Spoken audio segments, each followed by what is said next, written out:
What's going on, fighters? Welcome back to a brand new episode of True North Fighters with your boys, K9 Calamity. This is Wolfpack reporting for duty. And this is Shamar the Dragon Fox. Now, just before we begin, I just need to give a brief apology to our listeners for the lateness of last week's episode. I do apologize for that. Pharaoh did get edited on time. I just was slow on the upload. But with that said, this episode is our officially our inaugural 30th episode in season 1.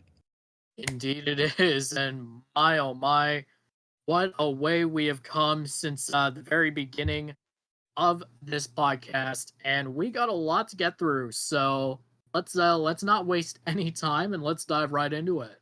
Indeed, Wolf. Okay, so first off, Fatal Fury has just dropped 2 new characters, and they are characters that we knew that were coming since the beginning, but now we actually see how they play, give or take a few moves. So, starting us off, we have I'm assuming he's a wrestler by his appearance. We have Tizok. Yes. Oh my goodness. He looks okay. For one, he looks absolutely incredible. It is definitely giving me King vibes. Oh yeah, definitely. Like this is definitely like a 2D variant of King, especially with that mask. Like, oh, that absolutely. just looks awesome, bro. It looks freaking awesome, man. Looks absolutely amazing. So obviously they nailed down the character design, but in terms of how he plays, holy smokes, he looks like one of the most fun. He looks like, oh my gosh, what I'm trying to say is he looks like one of the most fun characters to play as. Yeah, like he definitely seems like an entertaining character, and just like the way he moves, like honestly, like I know I've said multiple times on the show that the grapplers are the bane of my existence, but Yes. to be honest, even if I was playing against him and getting my ass beat, I could not be mad because he's just that cool. You got that right, man. You got that right. And again, drawing comparisons to Tekken, I'm pretty much the same way in terms of Tekken because like going up against King players, like those are probably some of the most frustrating players you'll ever go up against. But like honestly, I wouldn't mind getting my ass handed to me by a King player because King is just so freaking cool. The character design is peak for King, and considering that he is also a wrestler, and with me being a huge wrestling fan, that just yeah, I honestly wouldn't mind getting my ass kicked by King, so I can definitely say the same thing about Tizok. I don't know how the pronunciation works. I apologize for anyone who's already figured it out and is just shaking their heads in shame and disbelief in me right now. I apologize. Well, moving on, we also have Preacha, who again a character that we have seen in the very first trailer, but we finally get to see some gameplay of her. Yes, and you know what? She's one of the more intriguing characters, to be honest with you. She's definitely one of the more intriguing characters. I like the way that they set things up for her, and I feel like if anything, she's going to be a sleeper pick when the game launches. I think so, and plus, I just love her aesthetic. Like it's very very rare that we ever get like any sort of character in any sort of game who's a mechanic. Exactly, right? It's a rare breed to come across. So, the fact that they're switching things up and bringing some unique flair into the game is absolutely incredible. It's gonna be pretty cool to see how she handles when we get into like the demos and stuff like that, and when they start doing tournaments as well eventually somewhere down the line. But yeah, Preacha looks very promising. So does Doc. And in addition to that, actually yes, Preacha's trailer just dropped today at the time of recording. But prior to getting Preacha and Tyzok, we actually ended up getting a trailer last week actually. Oh, that's right. It was for none other than Hotaru Futaba. Yes, and honestly, after seeing her trailer once, I am just I gravitate to her so easily, so I think she might be my main. And just looking at like how she plays, like her gameplay, she's definitely gonna be the rushdown girl that I gravitate to when as soon as City of the Wolves comes out. I can agree on that because I mean we've made it very well known several times on the show that you are all about the rushdown games. So Hotaru is definitely going to be a major pick for you, absolutely. And probably the coolest thing that I like about Hotaru is actually the voice. For those who don't know, Susie Young is voicing Hotaru. And if you're wondering why her voice sounds familiar, how about we look to the remake of Final Fantasy VII? She actually voices Yuffie Kisaragi in the remake. So, Oh, yeah. interesting. So if anyone's been wondering why she sounds so familiar, uh perhaps it's because of her role in the remakes of Final Fantasy VII. I was absolutely elated for this because me being a huge Final Fantasy VII fan, Yuffie is absolutely underrated. She's silly. She's badass. She is a materia hunter. She uses a giant ass shuriken as her weapon. So, like, what's not to love about I Yuffie? mean, yeah, she's just a goofy little scavenger gremlin. Exactly. So, yeah, in terms of Hotaru, uh, in terms of gameplay, presentation, graphic, visually, and in terms of the voice, she's just so very well put together. Yeah, she's just the full package. Now, Wolf, I'm kind of curious. While I'm sure that Hotaru is giving you my main, do you think you found your main so far as like throughout all the character shows that we've seen so far? Who Um, do you gravitate to the most so far? Out that's of those that we've seen so far. that's really tough because like every character that we have seen gameplay trailers for up to this point, they all intrigue me in their own unique ways. I mean, like just like with anyone else who is a newcomer to the Fatal Fury franchise, I could just go and say Terry Bogard, but I'm That's not. the safe, boring character choice. I'm not gonna do that. I would probably say that the three characters that have piqued my interest the most, I would have to say are Marco Rodriguez, Okay. um, definitely Tyzok, and Preacha. So those would be the three characters that I am ultimately going to be getting my hands on the most.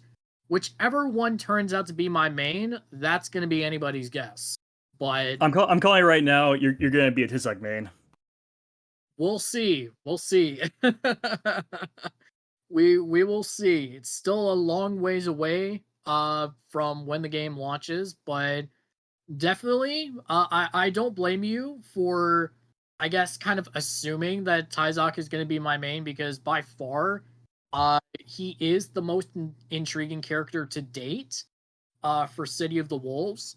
So, yes, he's a front runner for now, but we're never really gonna actually know until we get our hands on the game. So Yeah, and until we see the entire roster.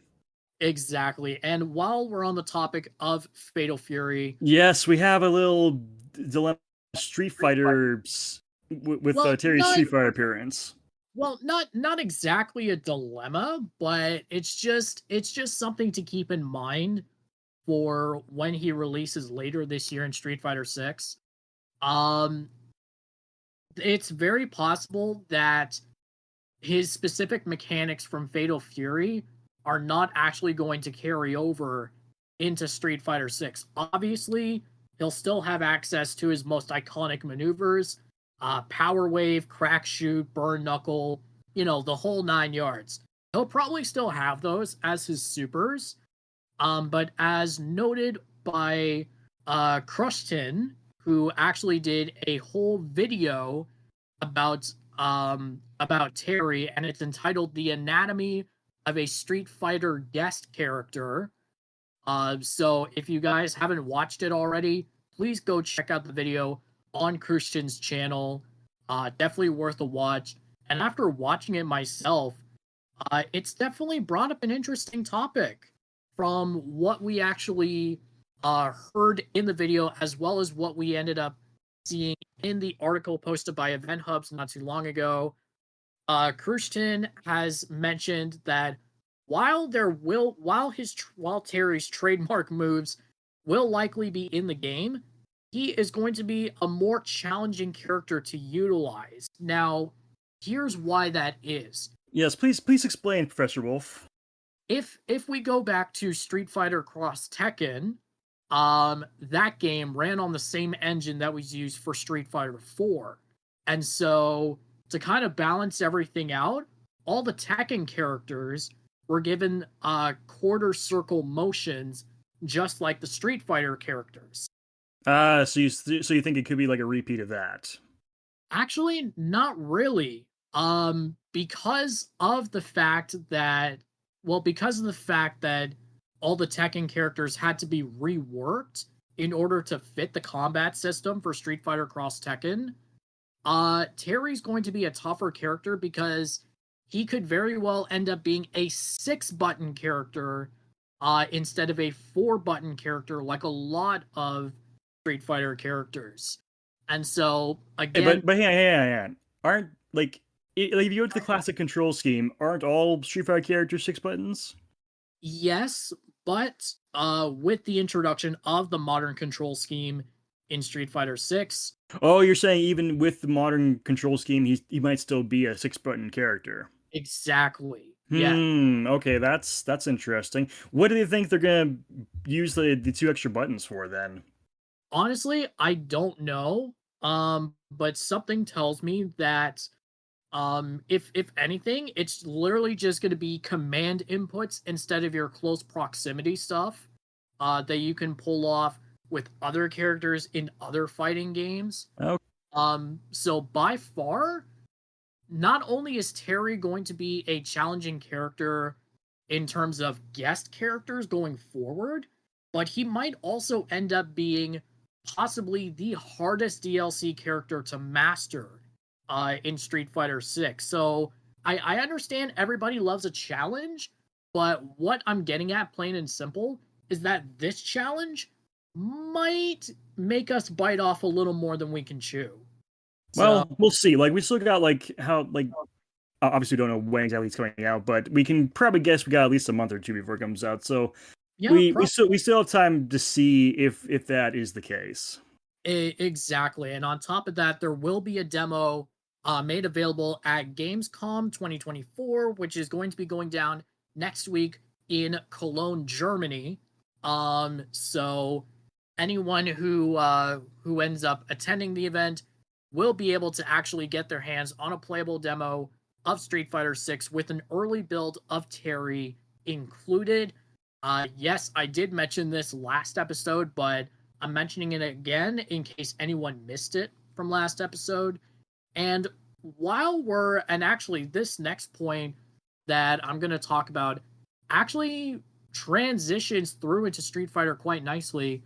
As we know, one of the most highly requested guest characters for both Tekken 8 and Street Fighter 6 have been Kiryu from the Yakuza franchise. And not too long ago, we actually ended up getting an update of sorts from the writer of the franchise, Masayoshi Yokoyama, and he ended up stating that the future of the Yakuza franchise is going to be cross-medium. So it's not crossing over into other games, it's crossing into other forms of media.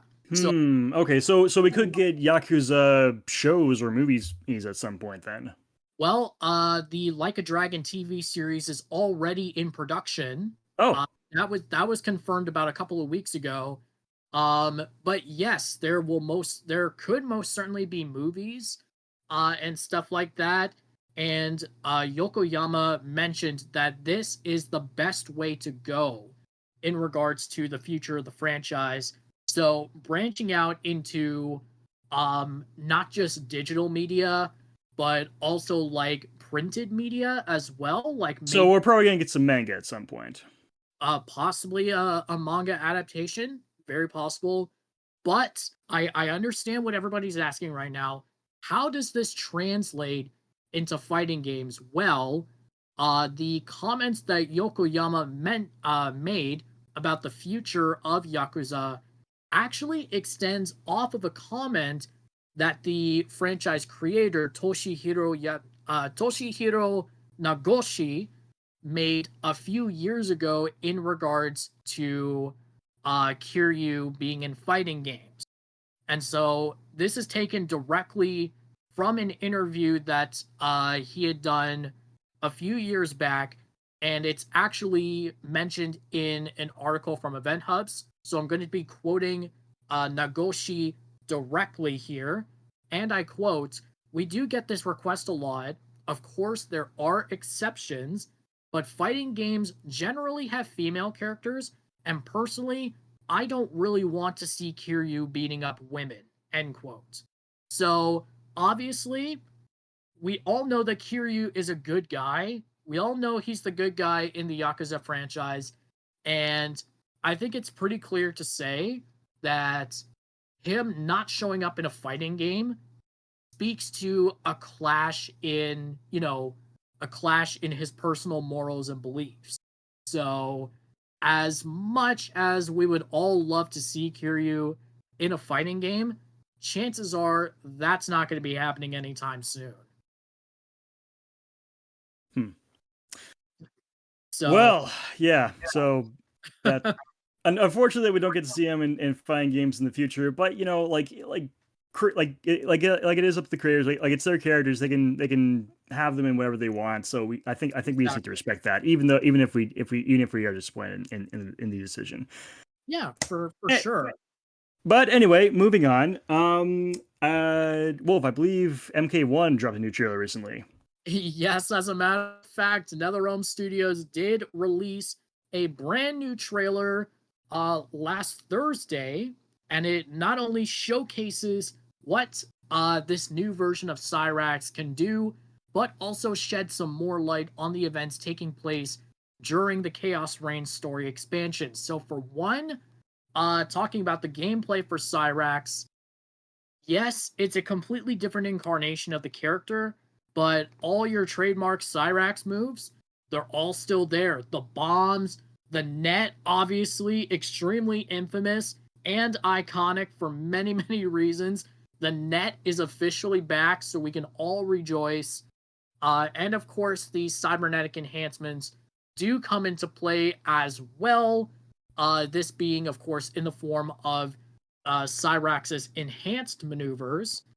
And there is obviously going to be quite a rift between Cyrax and Sector, as shown in this trailer.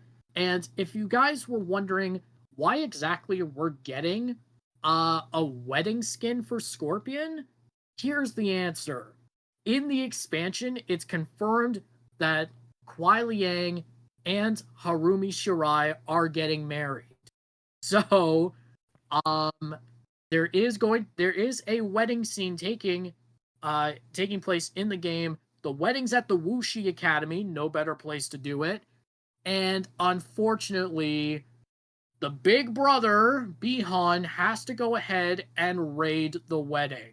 Oh, we're gonna get a wedding crasher. Oh, Oh, yep. jeez. And Cyrax is forced to be part of it. Oh no. There's actually a quote. There's actually an interaction between the two prior to the trailer showing the raid on the wedding. And Cyrax ends up saying, "We need to be respected," to which Bihan responds to by saying, "It is better to be feared than respected." So obviously, despite sharing blood with Kuai Liang, Bihan obviously couldn't give two shits about his little brother getting married and whatnot, because again, as we saw in the main story, Kuai Liang does not operate under the same principles that Bihan does. So, it makes perfect sense. But yeah, unfortunately, we're getting a wedding crashing scene. And my gosh, it's so weird because the thing that stuck out the most for a lot of people when watching that sequence was the fact that there was a monk. There was a monk from the Wuxi Academy trying to get away, and they get frozen to death by Bihan. Like, they did not stand a chance. Mm. Grandmaster of the Lin Kuei, which is really, really sad. Um, but yeah, we're in for a wild ride, ladies and gentlemen. It is going to be insane. And actually, another cool thing is that all of the DLC for Chaos Reigns is now permanently discounted. So Oh, so from what I'm seeing, it looks to be that both the expansion and the bundle are now discounted to about between, I want to say, $40 to $50, if I remember correctly. So no longer is it going to be the fact that the bundle itself is going to cost roughly the same as a base AAA fighting game, which would be around $79 before tax. So obviously, it seems that NetherRealm has been listening to the fans on that front. thank They goodness. decided to permanently lower the prices a little bit, and it's not just for PlayStation. It is permanently discounted for all platforms. Yay! So for those who are playing on Xbox or on Steam, no need to worry about the prices being so high anymore. If I remember, I think it's a 10% permanent discount for Steam and a 20% permanent discount for consoles. I could be wrong though, so forgive me. Um, but yeah, we got quite a bit going on there, and the reason so much was going on there is because this trailer was probably about a good 3.5 to almost 4 minutes long. Whew! I mean, in trailer standards, that's an eternity. Yeah, so this went beyond just being a gameplay trailer for Cyrax, because we got the gameplay for Cyrax. We got a look into the rift between Cyrax and Sector, and then of course we ended up getting some major new details in regards to what's going to be happening in the story expansion. And good lord, I swear, if Kuai Liang has to go out of his way to kill Bihan, even though we all know this probably is not going to happen. I mean, yes, Bihan's going to die, but like, we don't know how yet, because we know he gets brought back by Havoc as Noob Saibot, but like, we don't know how Bihan's going to die. Well, you never know. Like, whole new universe. Maybe they're two different characters this time. Well, I mean, with Bihan, like, Noob Saibot is still Bihan. Like, that is still canon. That's Um, wait, yeah, but that has been confirmed in the new universe. yes, it has been confirmed in the new universe. Actually, if you take a look at the official bio for Noob Saibot on the Mortal Kombat 1 website, you know how they all have like little taglines and stuff for every character? Oh, okay. For Noob Saibot, his is Bihan Perfected. So it is Dang. canon. It is canon in the MK1 universe that Bihan dies and is resurrected as Noob Saibot. So I'm glad that they kept that part canon, but it's gonna be interesting to see how exactly Bihan dies. Um and then pretty much just go from there, because in previous timelines, he was killed by Scorpion. So, and this was again long before we even knew who it was that really orchestrated the attack on the Shirai Ryu clan to begin with. So there's that. But nonetheless, September 24th cannot come soon enough. I am extremely excited for the Chaos Reigns expansion. It's going to be absolutely awesome. And also, for those who haven't been paying attention on social media, NetherRealm Studios is continuing to give us some wonderful cosmetic freebies for Mortal Kombat 1. If you guys have not checked your inventories yet, you will find 2 pallets for Johnny Cage's Infiltrator outfit. uh, and they are free to claim. No money whatsoever. It's not a scam or anything. These skins are free for everybody. They did the same thing also earlier last weekend, where we ended up getting 2 pallets of Kitana's defaults minus her mask. And that's been one that a lot of people have been wanting for a long time. Personally, I'm really happy that I now own a couple pallets of Katana's default where she doesn't have her mask, because like that's one of the things that we all want, right? Is to get the maskless cosmetic for our ninja characters. And even though the katana looks beautiful in her Shiva Ranatai outfit, yes, she doesn't have a mask on that one. Uh, it kind of bites that for the longest time, that was the only set of palettes that I owned for Katana where she didn't have her mask. So very happy about that. And if you really have not been on social media lately and did not even know that NetherRealm was doing this, you've got a whole bunch of skins that you can still claim for free. This includes the Katana Maximus palettes, the Infiltrator palettes for Johnny Cage, the Silver Streak Order of Darkness palette for Smoke, and of course, 2 palettes for Scorpion's Mortal Kombat 1995 movie skin.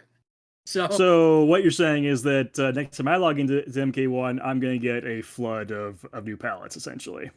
Yes, but that's only if you haven't touched MK1 in like the past few months.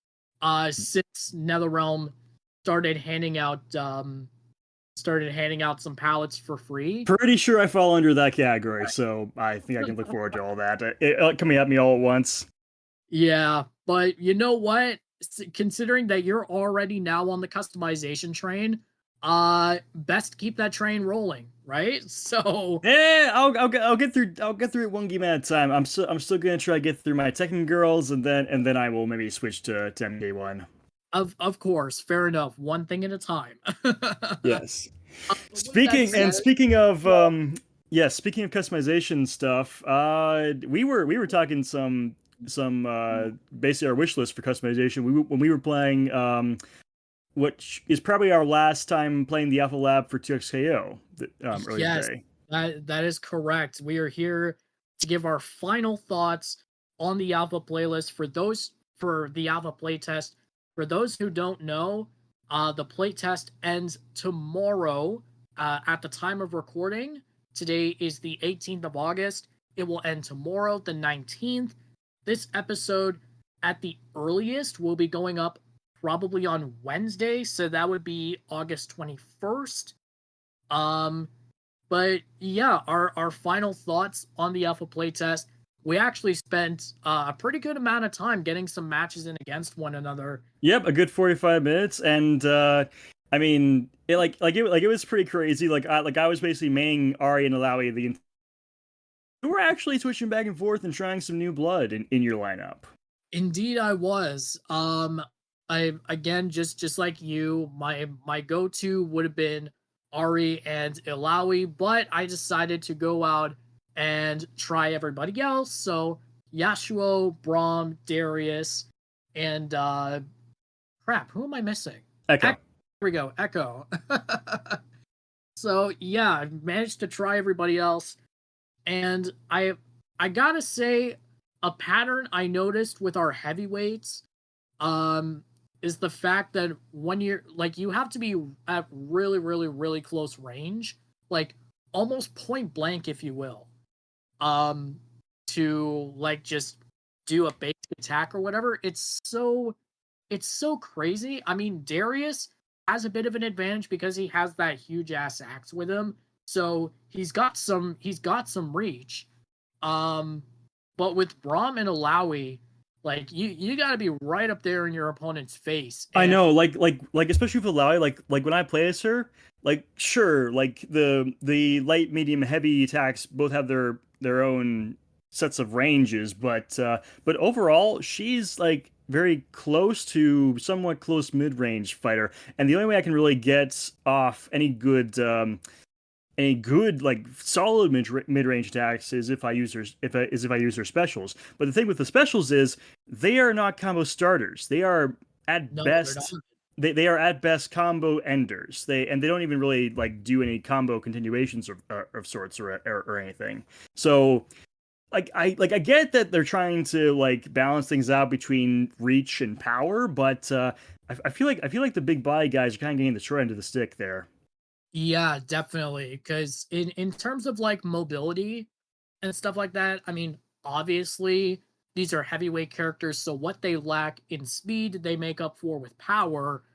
Um, but in terms of our smaller characters, so Yasuo, Ari, and Echo, like they have the advantage when it comes to reach. Dude, Absolutely. Yashu is a freaking beast when it comes to reach. Like oh my He gosh, is. like when I was playing it online with just random people, and I kept getting like Yasuo matchups.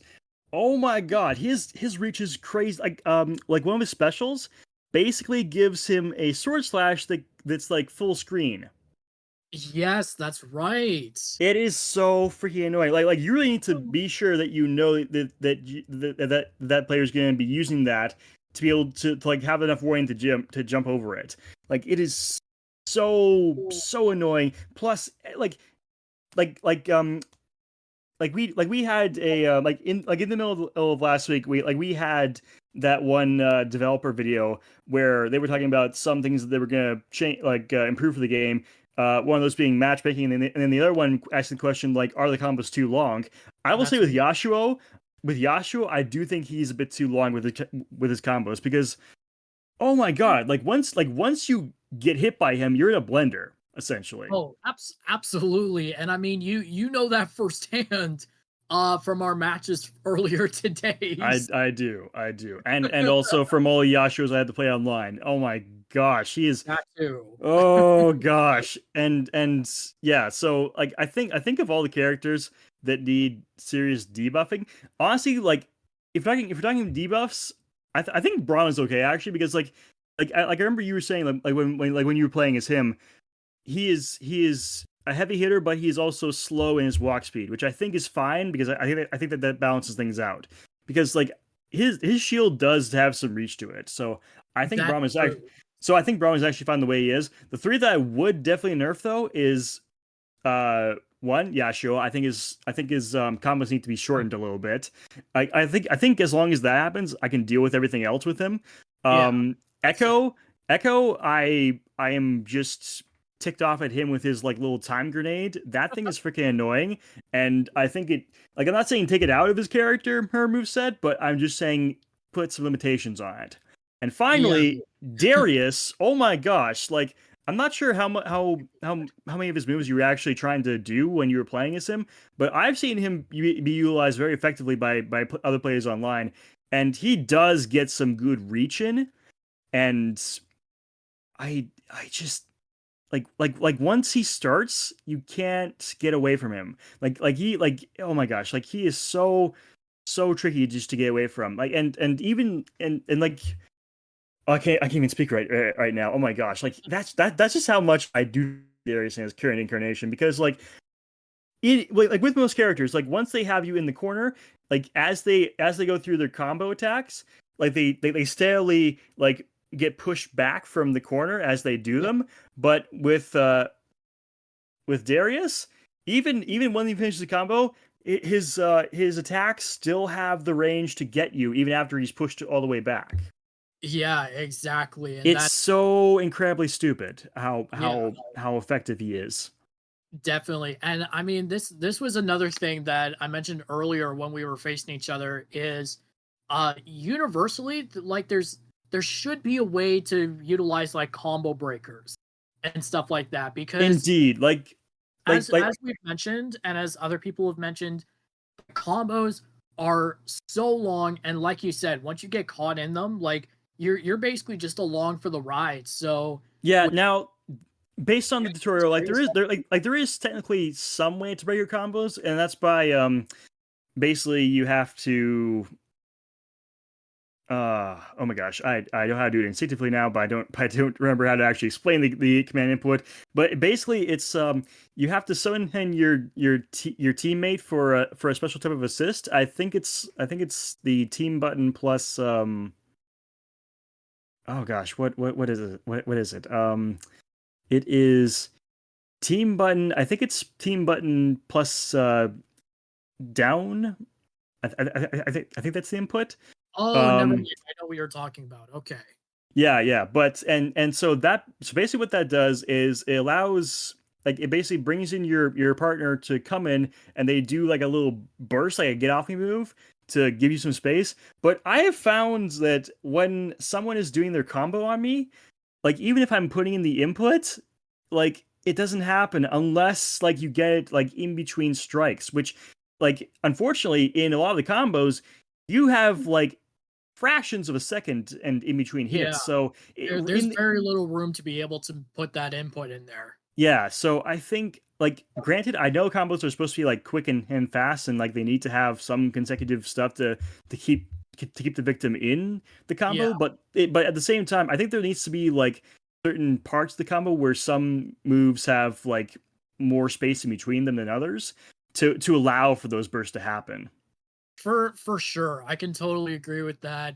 And also now that we've managed to face off, I have now come to realize just exactly how deadly Ilawi's level 1 super is because that oh my lord. I can't say how many times I have tried to jump over that and I have been snatched right out of the air. Like literally I'll hit the top edge of the screen in an attempt to jump over and I will still get snagged from that. Yeah, I'm dude, like there's no jumping over not her level 1 super. It's just impossible to dodge it like that. Like honestly, like you need to really like just backdash and hope I whiff.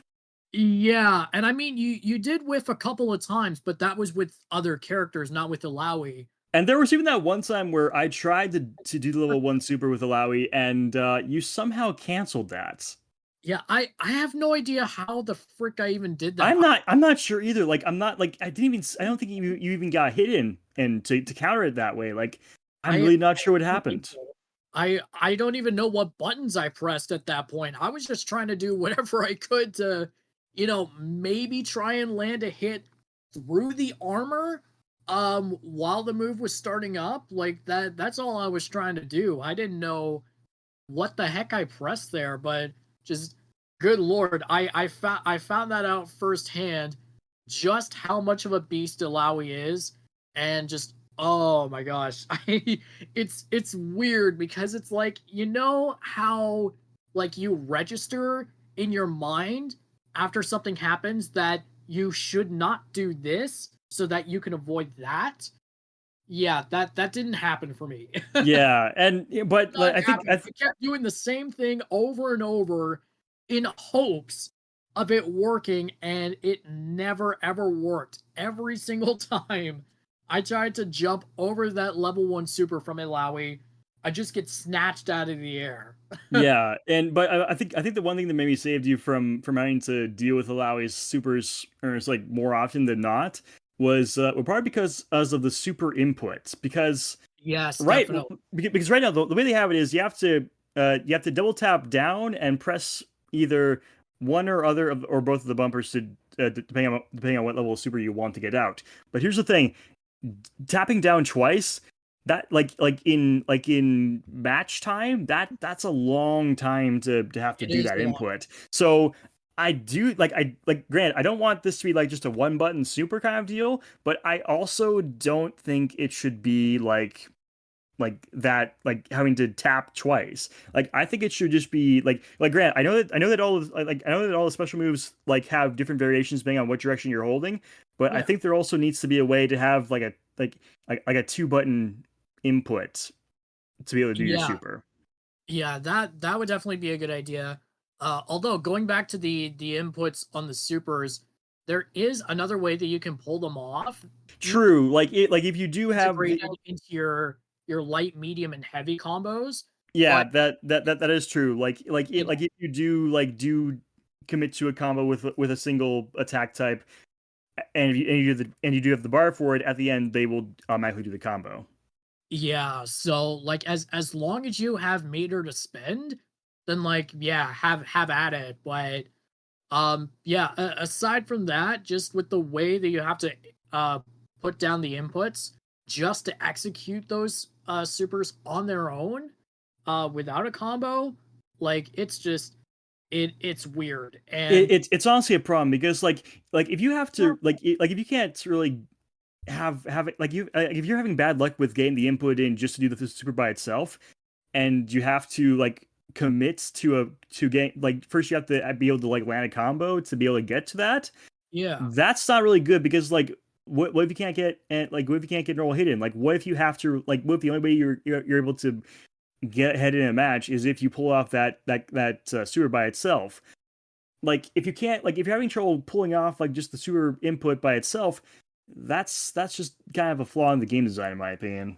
yeah, definitely. And I, judging from everything that we've experienced in this playtest over the course of the past week, granted, this game is not supposed to be like the easiest thing to pick up, but like I will cut Riot some slack because this is like the earliest playable build. Uh, True, but I do think made there is still some available. rough edges that can be smoothed out even if they want to keep things complex. Absolutely. So, at this point, we just leave it up to time. We don't know when the next time there will be a playtest. Obviously, Riot will reveal that at some point. But I mean, overall, for a first time experience, getting Yeah, to true. Like overall, like it is a experience like good first this, attempt. yeah, it's not perfect by any means. Definitely room for improvement, but uh, I found it enjoyable. Yeah, I it's definitely a good first impression. And plus, like we do like as of the time of recording, tomorrow we're gonna get emailed all the surveys, so we can definitely give our feedback and tell the developers, hey, we want these changes to happen if we want to make this more accessible and more fun to play. Exactly. So I think with that, I just want to say really quickly for everyone who did get the opportunity to participate in the playtest, I hope all of you had as much fun as possible because this is probably one of the most unique fighting games that we have ever been introduced to, and we definitely want to see this game go very, very far. We want to see this thing have a very long lifespan, have lots of support going through new And definitely get some features. tournaments and it's happening with this because like honestly like this is probably one of the like out of all the fun games that we've tried, this is definitely one of my games, and I definitely want to try to get in a tournament scene with this. Definitely. So yeah, hopefully everybody had a blast or tried to have as much of a blast as possible with this game. For those who did not get the opportunity to participate in the alpha playtest, there is always the next one between now and when the game ultimately launches. So if you didn't get the opportunity to participate in this one, hopefully you will be selected for the next playtest, whatever that one turns out to be. Now, here's the thing, Wolf. Before we jump off to our next news segment, Yep. I do want to ask if you've heard anything about this. So, like you've seen how like in the playtest we had a season pass of sorts where the more you played, you could get like some credits and some new character palettes. Yes. So if we're in a play test where assumingly they're going to just take it away and rework everything, why would they do that in the first place? What's the point of playing all these games to get these rewards if you're not going to be able to keep them and you're just going to have to do everything all over again in like when you come back to it in the next incarnation? Because like this kind of ticks me off because I played a ton of games, but I still have not gotten up to the point where where I unlock the new like the additional palettes for Ari. So I'm kind of disappointed, honestly. So here's the thing, like even after the playtest ends, once the new incarnation comes in, do you know if we'll be able to like pick up where we left off? Um Well, obviously that remains to be seen. I feel like right now it's too early to even like make a prediction about it, but I would hope that you would be able to like continue your progress on that. And actually I did learn this. It was only today that I learned about it, but before I hopped on to fight with you, I actually noticed that the credits that you get, what you actually have to do is you would have to go into the champions section of the main menu, and then you can actually redeem those credits from there and unlock said palettes. Oh, okay. About, each one costs about 100 credits. Um, and so like by the time that I had gotten to this point, just before I had played against you, I think I had about 325, so that'd be enough for about three different palettes. Hmm. So, um, yeah, whether or not all of this can get transferred into the launch version, or even if it like carries over into the next playtest, um, I don't know if it'll happen or not. I mean, given that we had to like link our Riot accounts to our PlayStation accounts, I would hope that this is the case, and that we like keep that data saved in our files. Yeah, I would definitely agree with that. But yeah, overall, not bad at all for a first impression. Definitely memorable, very enjoyable.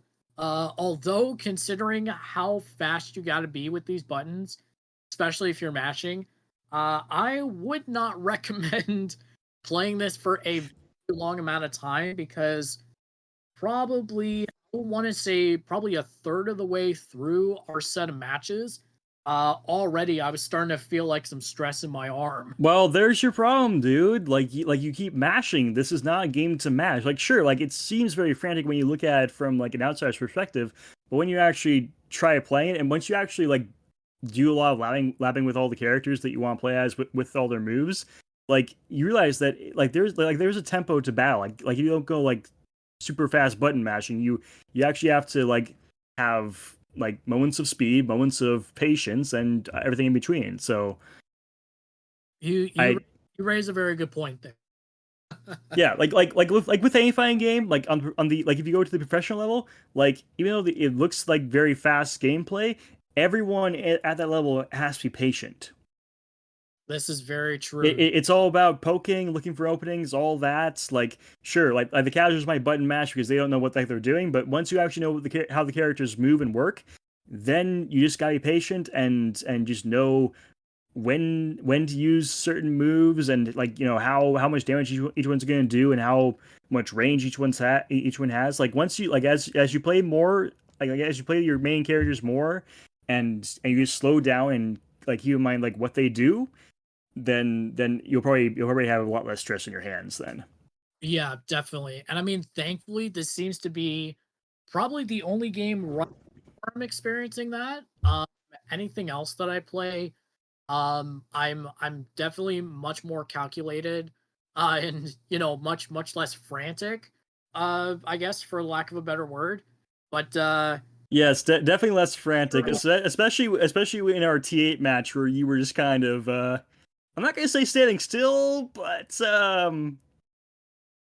you weren't too aggressive in that round. okay, well, again, you were aggressive from the get-go. I don't know what the heck I was supposed to do. Hey, Ray is a Rushdown character. Plus, I also blame it partly on my customization. I think you were just so enamored with Reina's whole red and black motif that I gave You, her. you know what? I'm not gonna blame you for saying that because there is truth to that. There is definitely truth to that. But I mean, come on, help a brother out, will you? Nonetheless, we'll save that discussion for another day. Yes, we will. We'll say that for the for the YouTube videos when we get into our whole like Yeah, customization face-offs. exactly. Anyway, Uh, moving on. Before we ramble off any more about TXKO without even really saying much. Next up, we have a new trailer recently dropped in the last week for Dragon Ball Sparking Zero. Yes, that's right. And it is, yes, all about the android characters from that particular saga for Sparking Zero. Good lord, this roster is, oh my god. It, How, it is filling up fast for sure. how I have to ask, because I probably forgot at this point, but I have to ask, how many slots are left? Oh, I believe when I counted them after the trailer ended and they fill up all the new characters in, I think we are down to 29 give or take blank slots left in the roster. So we are Oh, going down to like just the dregs of the character selection here. We are like the character roster is nearly at capacity, and let's face it, a good third of that is mostly just Goku and Vegeta variants, which I'm a yeah. little disappointed at. But still, like we do have a good amount of representation, like just like even just look at the Android saga. Like obviously we have all versions of Cell, and we have Android 17, 18, and 16, but we even have the more obscure characters, like aside from earlier, like aside from the earlier incarnations of Trunks. We also have like that cyborg version of Frieza, and we even have his father, King Cold, who barely ever gets any screen time in any sort of major gamble medium. Like he was honestly just a kind of a joke in like the original series. Like he lasted for like one episode, and and he got cut up by Trunks lickety split. Like You, this you, guy, you know what? like I hate to cut in there, but now I'm curious. If you don't know, it's completely fine. But for that one episode, how many minutes of screen time did he have? I actually have not gotten to that episode yet in my Dragon Ball Z watching. I'm still stuck on the Frieza saga. I'm still stuck at the part where Frieza's gone like final form, and Goku hasn't even reached Super Saiyan 1 yet.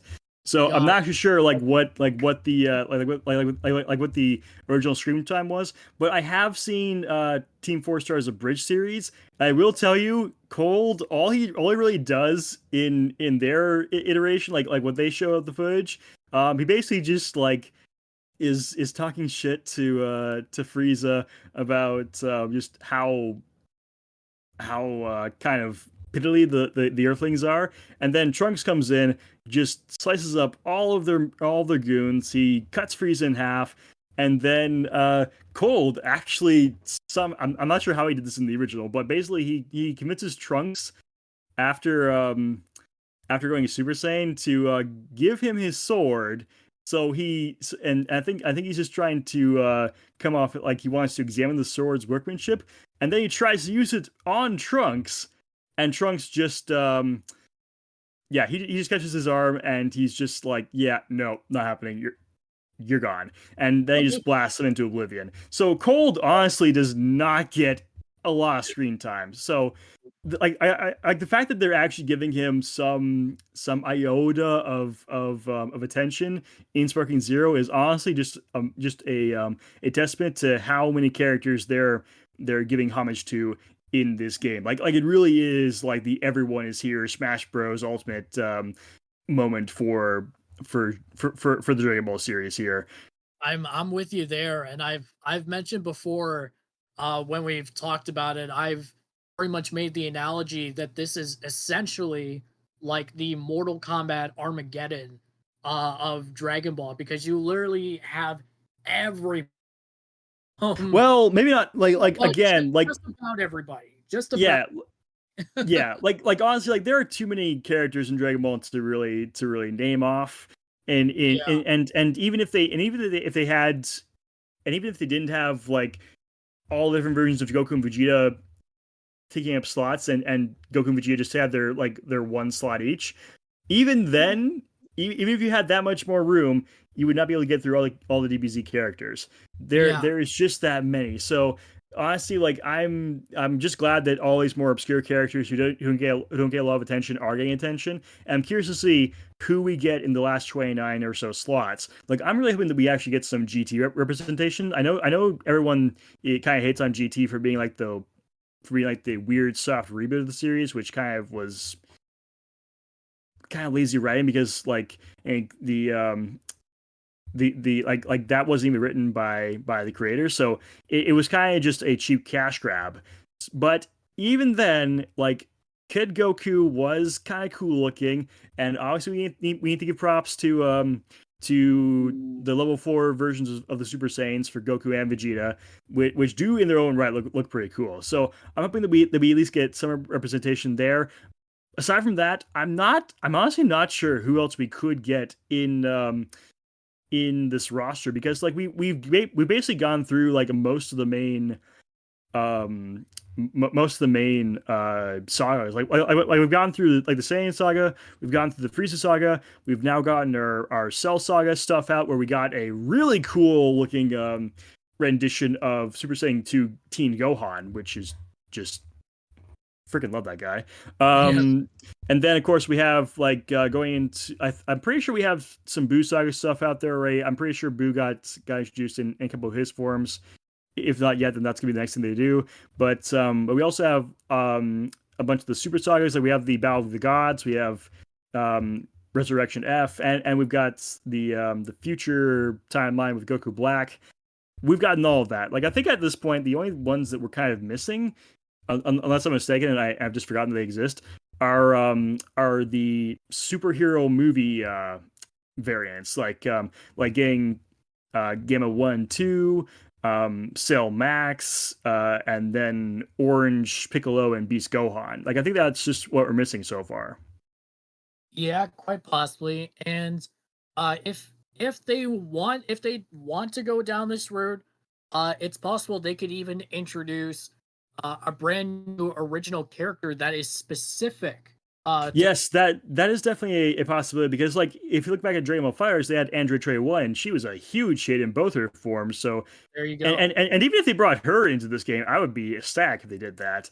But yeah, Oh, definitely. but yeah, there's definitely cause to maybe bring in a new character just for this game. I honestly would be interested to see what they do with that if they go that route.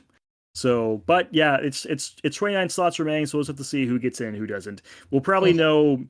We'll probably know by next month, like who everyone in the roster is. They might tease us with leaving it to the last minutes, like as of release dates, Oh to show yeah. us the last of them. Probably like knowing these guys and how they've just been milking this for months now. I'm guessing we're probably going to have like a couple characters that are still unrevealed at launch, but that those that have pre-ordered and get the Ultimate Edition early, they'll probably know who it is right off the bat. But for everyone who just gets base game, they probably have to wait until that unlocks later on. Yeah, that's a very good point. And So, and the crazy thing, like especially with this, is they have all these characters, but we live in the world of DLC. right. So who like this roster is already freaking massive. Like this is already like screen filling roster size here. So I'm just wondering, are they gonna do DLC for this? And if they I mean, do, how are they gonna do it?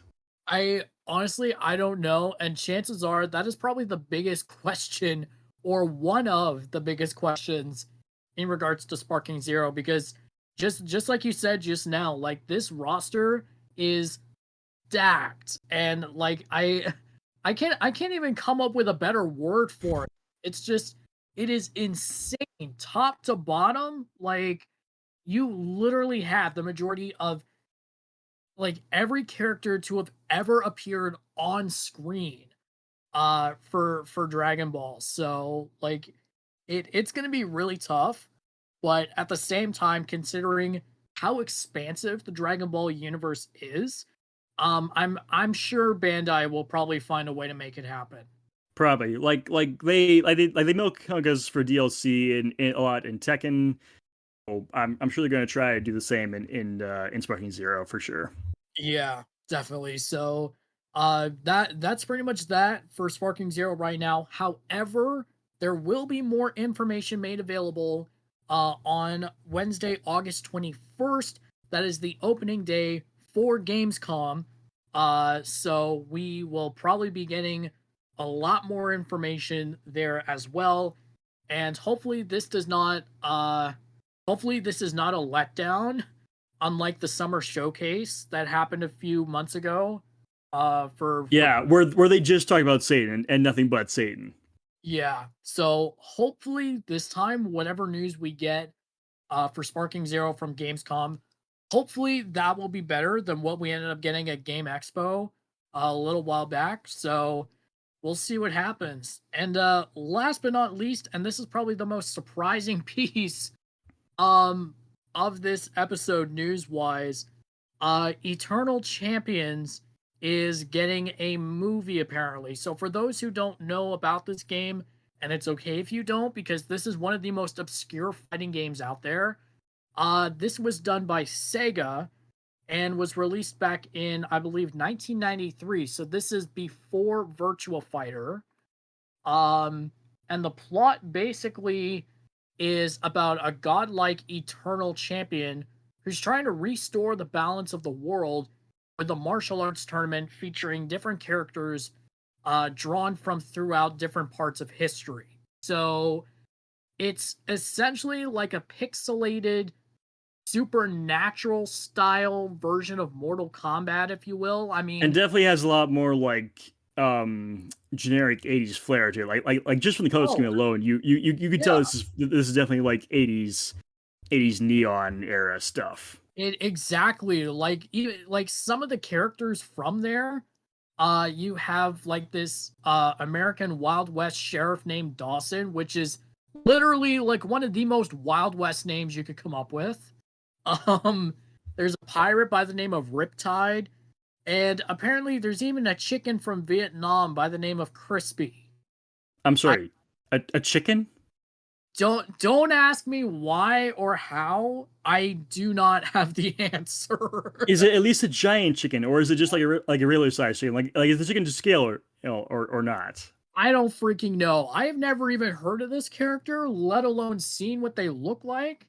Um, so it's so weird. Now, for background, this game was heavily hyped due to graphics and stuff like that, and it had a really good sales run, and it was even penned for a sequel on the Sega CD. This game was actually released on the Sega Genesis.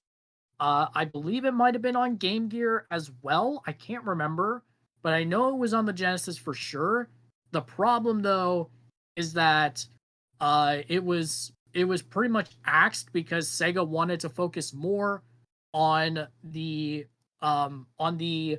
Western audience and promoting Virtua Fighter in the West. So unfortunately, Eternal Champions has pretty much fallen into major obscurity. And from the article that was put up by IGN, apparently Derek Connolly, who was the writer for Jurassic World, is going to be the one writing up Eternal Champions. Hmm. It's This gonna be interesting, but we don't really know anything else aside from the fact that presumably the movie will follow the same storyline from the game. Um, and yeah, that's pretty much it. Yeah, we'll see how that goes because like given how Yeah, all fighting games have like intersecting stories, like it's gonna be interesting to see how he goes ahead with trying to write that out as a single story. So yeah, although I will say that it's not like this game isn't totally obscure. Like if you have that what is it called like the Sega Genesis Mega Mix collection, I think.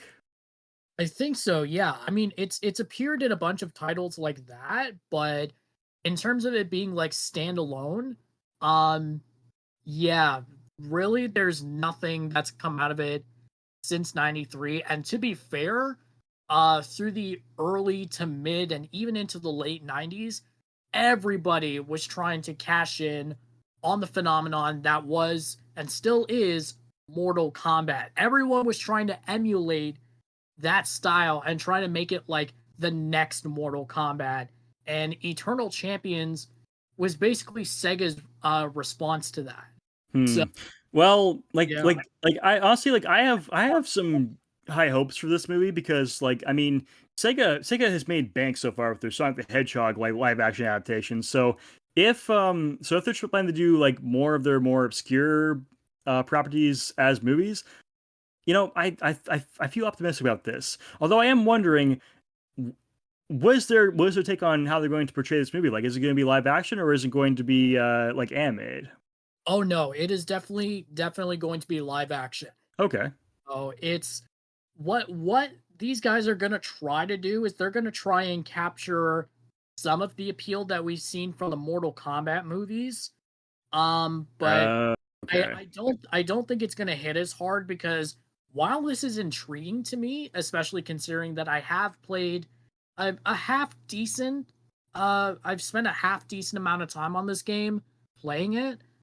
Um yeah, like there's not I'm just worried that as ambitious as this project is, There's not it's gonna be enough. There's not gonna be feeling enough like a stuff to work with. well, I'm just worried that it's gonna essentially be a straight up ripoff of Mortal Kombat. Like when people like ultimately, if this does get greenlit and it does end up releasing, I feel like people are just gonna like it's just gonna be like a black sheep of movies that are based on fighting games. Well, you never know, like it's been ages since anyone's ever actually heard anything from Eternal Champion. So maybe it's been long enough that people have forgotten about it. So and that if they do this right, and a lot like a whole new audience gets introduced to this, then they could be brought back to the dead. It's possible. Again, we don't really have any other information right now, so pretty much we just gotta wait and see what happens. But yeah, surprise, surprise, Eternal Champions coming back from the dead in the form of a live action movie. So it's gonna be interesting to see how that goes. Now, with all of that said, let's transition into our indie spotlight, in which we will now wrap up the trio of games from the video that we all took a look at, or at least the three of us took a look at. And the video game that we're going to be taking a look at is Head to Head. Yeah, it like this game is definitely its own entity. Like it like from like going from like the Persona 5 style arts that they had for this whole game to like actually the crazy thing is like that I realized from watching this video is apparently Arcus Chroma was not the first Gears fighting game to try no jumping as a thing. Apparently Head to Really? Head already had that covered. Oh shoot! No way. Yeah, it actually says in the video that you cannot jump in this game. Like any airborne movement is from just attacks on their own. Well, there's a little something right there. A fighting game where you cannot jump. Yes, that's the second one we've come across now in the Wow. indie scene, and it's crazy that this like everyone's been hyping up Arcus Chroma in its early development for the simple act of not being able to jump, but yeah, apparently Head to Head had that covered first, so it's not a new gimmick at all. It should I think Arcus Chroma is just the game that's making it popular. I think that's the thing here. Like Head to Head brought it into existence, and Arcus Chroma is just bringing it into the limelight. Yeah, I could definitely see that. And I mean like this game it like just like you said, the art style of it uh very much akin to uh and you know what this game it looks amazing and it just the gameplay is incredible. Like despite the fact that you can't jump, everything else about it just clicks. Like it feels like this is meant to be. Yeah, the only thing though is like from what I heard in the video of the explanation, apparently this game is very it's supposed to be very aggressive. Like it actually rewards very aggressive play. So Yeah. so if you're trying to be that patient player who is trying to just get in a blockchain and wait for an opening, that's not going to be a much of a viable strategy here. Yeah. Which Also, is also which is kind of one thing yeah, unfortunate. and also one thing that this game kind of suffers from is a very small roster. Like I think they said there was only like 4 to 6 characters in this thing, so it's Yeah. so while it is stylish and it's of its own like flavor of fighting game, it definitely doesn't have a lot of substance to it as far like really like you just pick one of 4 characters You go in and you just try to be the first one to get the first hit in, and then you just keep going with your combo and just pray to God that you don't stop and give your opponent an opening. Well, to be fair, this is still well, it's technically been in early access for a while. The last time that their blog was actually updated on Steam was last December, and the blog was talking about the approaching release of the 1.0 version. So I don't necessarily know if the game is still in early access and that it hasn't reached the full release yet. Um, but I mean, we'll see what happens because like this game definitely does have a lot of potential, but again, like you said, it's very limiting in its roster, and then of course the game rewarding you for very aggressive gameplay. Uh, yeah, definitely I mean, gonna I mean, I mean, granted, like the aggressive gameplay and having that be rewarded is nothing new. Like we've seen that in other fighting games before. It's just like that seems to be. be like the one note that this game really goes on. Yeah, exactly. But regardless, it still looks like an amazing game. I would still recommend it. At least, trying it out, see if it's, your cup of tea. And then if so, can continue to go on. If not, not a big deal. But still, it is an indie game. So while we will not be forcing you guys to play any of these games, we will highly recommend that you play these games because I mean, with indie developers, like this is everything, you know. So Yeah. you need to be able to build that player base. Um, so yeah, try it out for yourselves. It I believe it's going to be coming to Nintendo Switch. I don't know if it's already out or not, but judging from the last post that was put up on their Steam blog page, apparently it would be on Nintendo Switch. The price you're looking at about $14.99 before tax. So not too bad at all. And as Yeah, far for what it is a pretty decent price for a game of this caliber. yeah, and as far as the Steam version goes, it is free to play. The only problem is that it is only for Windows users. So Damn. I know that Indie devs, why? that seems to be a recurring theme here. That's a recurring theme on this Like podcast. at least put like if you're not gonna put them on Mac, at least expand to console so I can play them on Switch or PS5. Yeah. Please, I'm Well, begging you, please.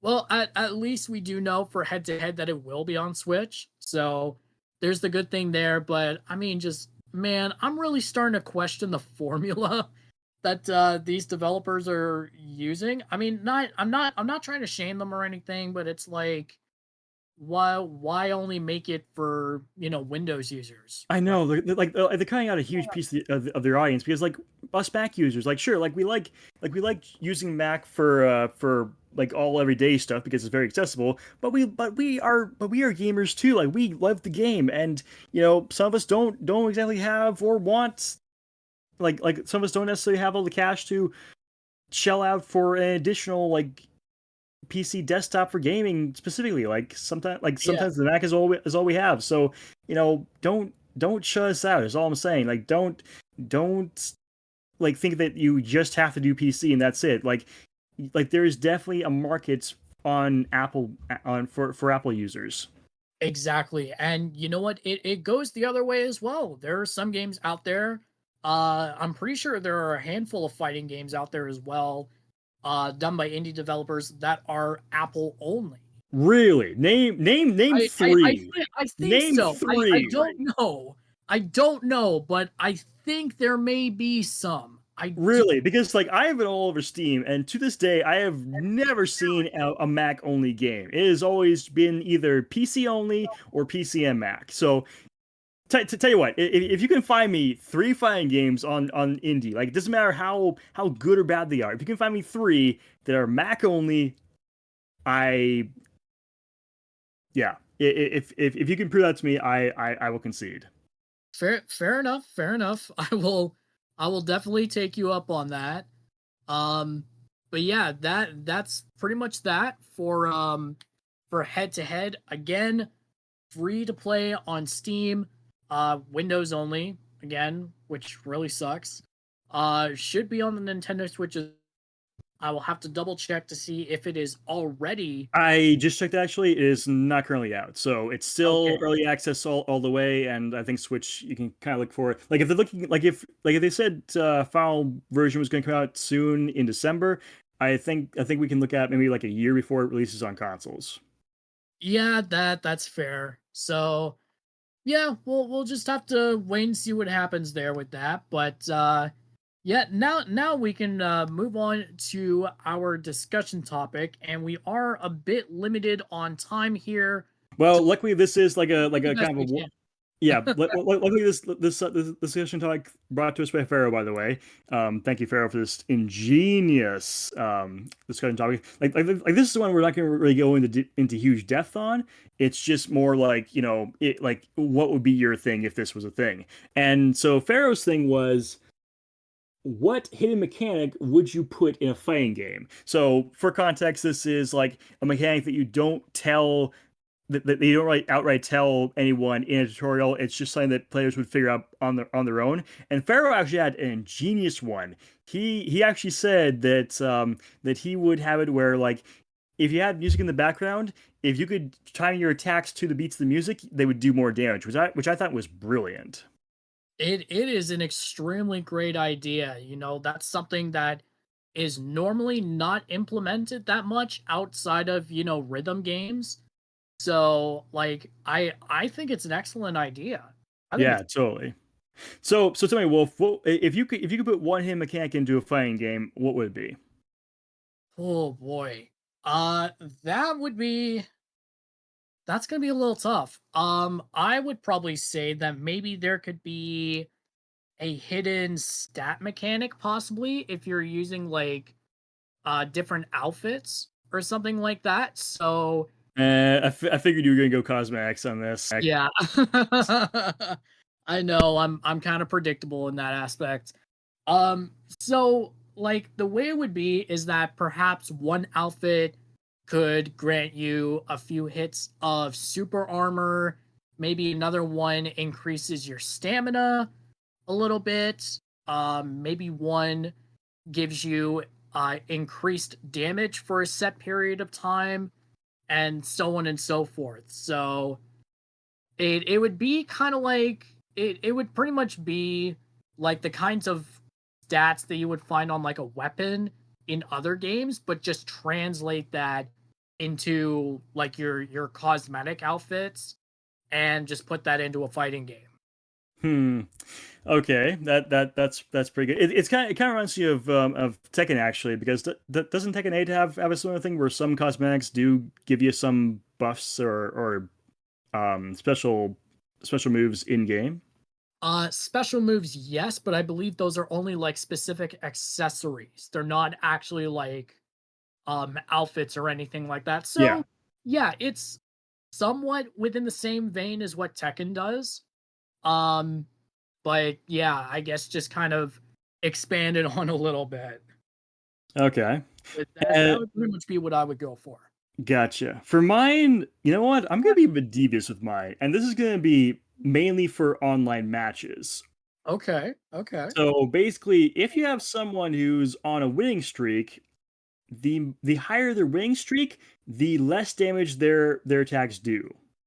Interesting. Okay. So if you really want to be like the best, like no one ever was, you know, show your skill even when you got a handicap. You know what? Why do I feel like that's so fitting that you also quoted the theme song from Pokemon? Why do I feel like that's so fitting? I don't know, dude. It just felt right. It just felt right. It is perfect. And you know what? It's a great idea. I think it's like that is really intuitive. The problem though that I see with it is like at some point there has to be an end to that damage scaling. Because it's like I feel like if it's left unchecked, you would essentially end up getting to a point where you're barely dealing any sort of damage. Oh, no, obviously, I like there would be a cap to how much to how low the damage could get. But Yes, then, there as we soon go. as you get to the damage cap, then you could get to then you could start lowering the defense of your blocks. Oh, okay. Okay. Now I see where you're going with this, and I like it even more. And then after you like get the cap on the blocks, then you get like a cap on the damage for the special moves. Okay. All right. I like this. I like this. That is very devious, but very clever. I like it. Yeah. So that would be the hidden mechanic I would put in a fighting game. That's friggin' awesome. It would be really cool to see something like that implemented someday. That would be really neat. I I can understand that maybe it might make some people mad. Um, but you know what? I still feel like that is one of the most creative things that one could come up with. So, Plus it's a good balancing mechanic because like say if you have a beginner who's getting their ass beat all the time, but they come up against someone who is in the middle of a winning streak like a mile long, and suddenly like the beginner actually has a chance. yeah, exactly. And we all know how important balancing is for fighting games, regardless of what it's for. Whether it's for damage scaling for moves, whether it's for making, just whatever. Balancing is everything in fighting games. So I feel like in a way it's almost kind of like the ultimate balancing mechanic. So definitely I would be on board for that. 100%. Totally. Anyway, we were running out of time, so let's dive right into our dream rosters. Um, you you have oh my gosh, I can't believe you actually did this one. I can't Please, believe I did this either. please explain why you decided to put FNAF as your dream roster. Um, you know what? I'm getting to the point where I'm like starting to run out of ideas again. And I'm thinking and thinking and thinking, and somehow this comes to the forefront, and I'm like, why is this at the forefront? Why like this feels like the last thing I would ever think about. Dude, you need to go through like a list of anime that just do not have their own fighting games. Like don't look at the mainstream stuff. Look at the obscure stuff and just take from that. Yeah. Like honestly, I like FNAF, really? I I mean, hey, to be fair, you did Fortnite last week.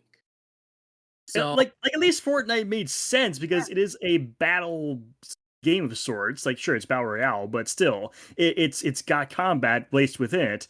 But true, FNAF, true. But FNAF is a horror game. yes, hear me out on this. So, the game, it would operate like normal, but if an animatronic spots you through the camera, you then have to go into battle against them. And so, if you win, you get to continue on with your shift. If you don't win, um you can okay, so here's how I envision this. Okay. If you win, you maintain the battery power that you had before going into battle. If you lose, you will also lose a chunk of that battery power. It won't be anything like too significant, but it's like it'll keep you on your toes. And so, um, if you get, let's say, if you get a jump scare, like instead of that being instant death, that would kind of be like you would pretty much be thrown into a last chance sort of situation. Okay. Winning that battle following the jump scare, you'll actually regain your battery power, and you can continue on with your shift until you hit 6 a.m. in the morning. So that's pretty much how I see this. In terms of like the actual style of fighting, um I would probably keep this as I okay. So what I'm thinking is I would keep it as a 2D fighter, but actually you know what? It would be more of a 2.5D. It would be more of a 2.5D. So Okay. you would still be able to have like the 8 directional inputs and stuff like that, but to fit with the horror theme, the stage would definitely be smaller for sure. So at the same time that you're playing a fighting game, you're still getting that like sense of dread because of how small the area is.